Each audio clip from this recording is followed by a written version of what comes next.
What if I told you that the former CEO of one of the largest banks in the entire world just said, on camera, that every major financial institution that does not adopt blockchain technology over the next decade will be left behind? Not a crypto influencer, not a Twitter analyst, the man who ran Barclays Bank. And what if I told you that at the exact same time, over 200 organizations just sent a letter directly to the US Senate demanding the Clarity Act gets passed immediately because the window to act is closing faster than most people realize? Today, we have two stories that I want every XRP holder in America to fully understand. Because when you put them together, the institutional conviction building behind blockchain and the legislative urgency building in Washington, the picture that emerges looks nothing like what the current price of XRP suggests. Let's get into it. Welcome to XRP Verified, daily XRP analysis built honestly for the US investor. Subscribe and turn on notifications so you never miss an update. Let's go. Let's start with Bob Diamond, because I think what he said deserves more attention than it has gotten. Bob Diamond is not a crypto native. He is not someone who has anything to gain by promoting blockchain technology. He is a veteran Wall Street banker, former partner and CEO of Atlas Merchant Capital, and the former CEO of Barclays Bank, one of the largest and most influential financial institutions in the world. In a recent interview, he was asked directly whether blockchain represents a threat to traditional banks or an opportunity, and his answer was about as clear as it gets. He said, "The future of financial services will have blockchain as the underlying technology." He said this transition will be complete over the next decade. And he said, any large financial institution, whether it is Barclays, JP Morgan, Citi, or regional community banks that does not understand and adopt this technology will be left behind. Now let me explain why that statement matters specifically for XRP. Because this is not just a general endorsement of blockchain. This is a senior traditional finance executive describing the exact problem that XRP was built to solve. Here is how the current global payment system works for large institutions. When a major US bank wants to send $1 billion payment to an institution in Japan or Singapore, it goes through a correspondent bank in the middle. That transaction takes 2 to 3 days. It involves heavy KYC verification, and it includes enormous fees. The sending institution often does not even know exactly what that payment will cost until after it has already been executed. And underneath all of that, banks around the world are forced to pre-fund accounts in dozens of foreign currencies just to keep their payment pipes open. Estimates of how much capital is locked up in these nostro and vostro accounts range from $5 trillion to as high as $25 trillion globally. That is capital sitting completely idle, not earning yield, not being deployed productively, just parked to make the existing system function. This is the exact friction that XRP was designed to eliminate. Instead of pre-funding foreign currency accounts in every country you do business in, a bank using XRP through Ripple's payment rails converts its domestic currency to XRP at the moment of payment, sends it across the XRP Ledger in seconds, and the receiving party converts it to their local currency instantly. No pre-funded accounts, no 2 to 3 day settlement windows, no opaque fees. Settlement in 3 to 5 seconds, 24 hours a day, 7 days a week, anywhere in the world. Ripple's own analysis shows that using XRP as a bridge asset allows banks to cut settlement-related costs by up to 42% immediately and up to 60% as XRP usage scales. That is not a small efficiency gain. That is a structural transformation of how global money moves. When Bob Diamond says banks that do not adopt blockchain will be left behind, he is describing a world where the institutions that figure out on-demand liquidity first, settle transactions in seconds instead of days, and eliminate trapped capital from their balance sheets. Those are the institutions that win the next decade of finance. And the rails being built to make that possible run through the XRP Ledger. Now let's talk about the Clarity Act, because the timeline here has shifted slightly, and you need to know exactly where things stand. Senator Cynthia Lummis provided an update this week, confirming that while a vote before the July 4th recess is still possible, the more likely timeline is after lawmakers return on July 13th. Here is why. There are 3 remaining issues that need to be resolved before the bill can come to a Senate floor vote. First, The Senate Banking Committee text and the Agricultural Committee text need to be reconciled into a single, unified bill. These two committees both marked up versions of the legislation, and their texts have technical differences that must be merged. Second, ethics provisions need to be finalized. This has been an ongoing discussion point among senators from both parties. Third, law enforcement concerns about certain DeFi provisions need to be addressed. Several Democratic senators have said they will not support the bill until they are satisfied that the current language does not create loopholes for illicit finance. White House officials met with law enforcement groups this week specifically to work through these concerns. The stablecoin yield question is also still simmering. Banking groups, including JP Morgan, are pushing back on provisions that would allow stablecoins to offer yield, arguing it could pull deposits away from traditional banks. Supporters of the bill, including Senator Lummis, argue the data does not support that fear, pointing out that as stablecoin supply has grown, bank deposits have actually increased alongside it.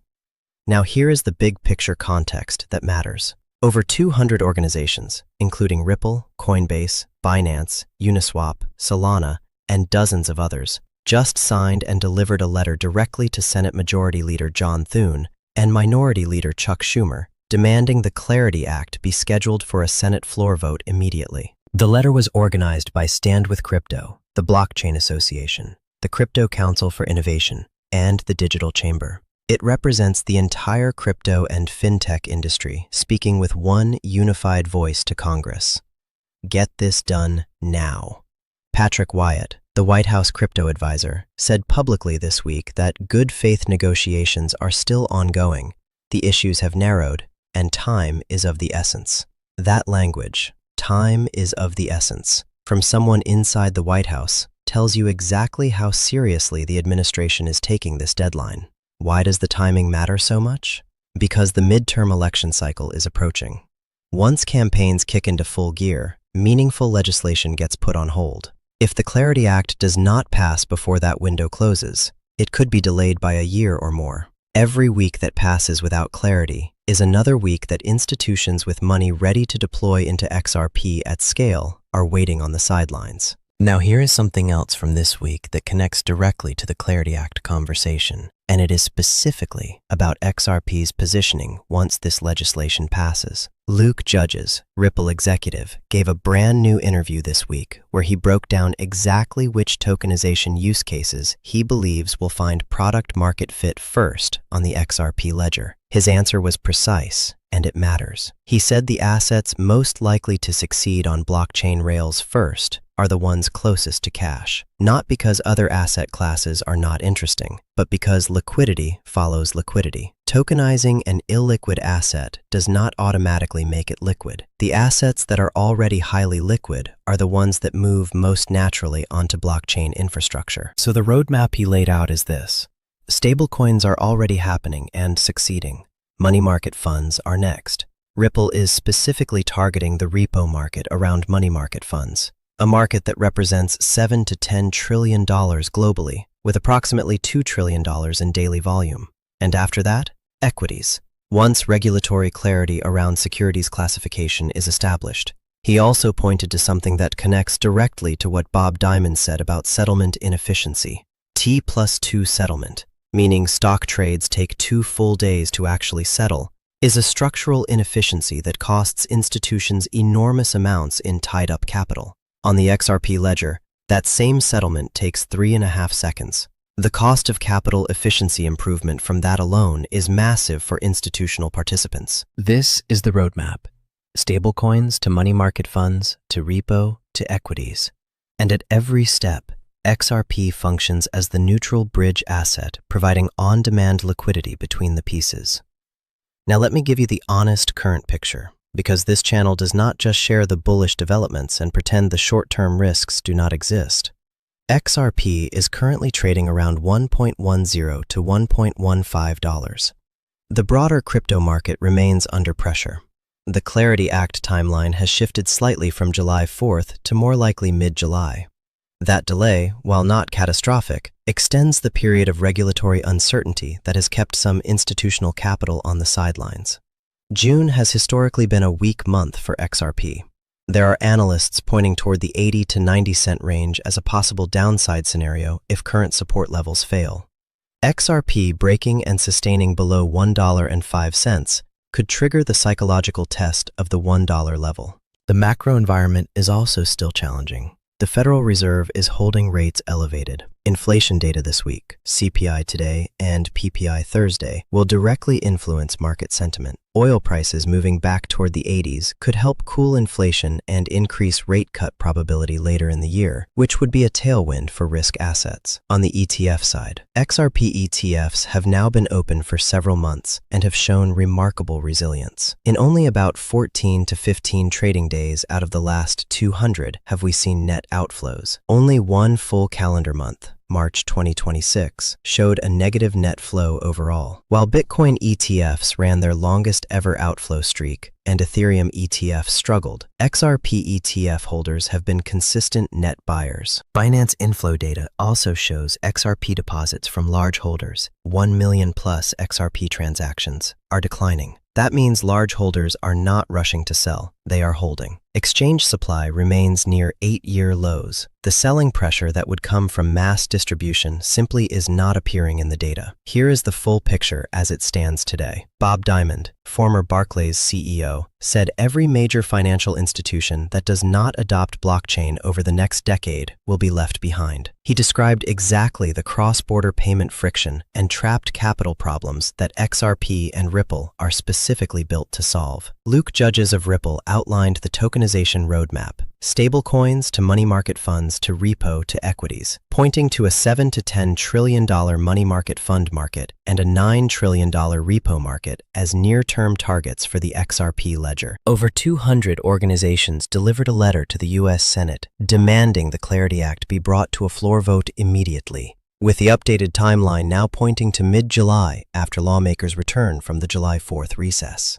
XRP ETFs continue holding strong with near-zero net outflow history, exchange supply at 8-year lows, large holder selling pressure absent from the data. Short-term, caution is warranted. The July 4th deadline has moved. Macro headwinds remain. The $1.05 support zone is critical to hold. Long-term, the former CEO of one of the world's largest banks just confirmed that the technology XRP runs on will be the foundation of all financial services within a decade. The legislation to unlock institutional capital at scale is weeks away from a Senate vote. And Ripple is sitting inside DTCC infrastructure, targeting trillion-dollar markets with banking partners on every continent. The price has not caught up to the infrastructure yet, but historically, it always does. Stay informed, stay patient, and do not let short-term noise make long-term decisions for you. If today's breakdown gave you real value, hit that like button and subscribe for your daily XRP update. I will see you tomorrow. Stay sharp, stay patient, and as always, stay verified.